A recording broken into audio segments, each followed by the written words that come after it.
za Sport Ba govori Admir Adžem, trener Goška. Vrlo važna 3 boda protiv Igmana. Može komentar vašeg meča u Konjicu? Pa sigurno da su vrlo važna 3 boda, pogotovo što je sami start prvenstva i jako pozitivno je ući sa pobjedom u prvenstvo.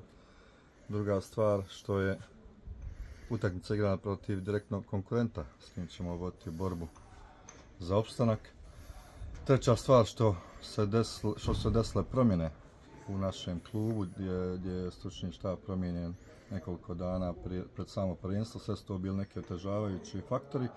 Međutim, ono što mene raduje je da je ekipa dobro reagovala, da je dala zaista svoj maksimum, da su neke od ideja ispoštovali i nadam se kako vrijeme bude odmicalo da ćemo imati sve više vremena i da ćemo igrati sve bolje, jer bilo je tu puno momenata s kojima nisam najzadovoljniji, ali pred nama je vrijeme da to ispravljamo.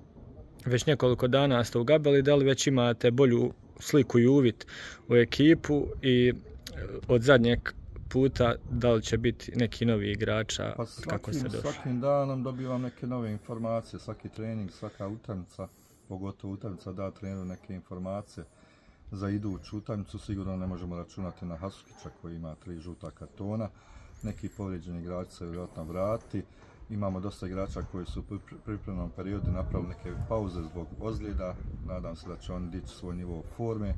Tako da očekujem da se konkurencija poštuje pa ćemo vidjeti opet da izaberemo 11 najboljih u tom trenutku. U petak Sloga na domaćem terenu, očekivanja?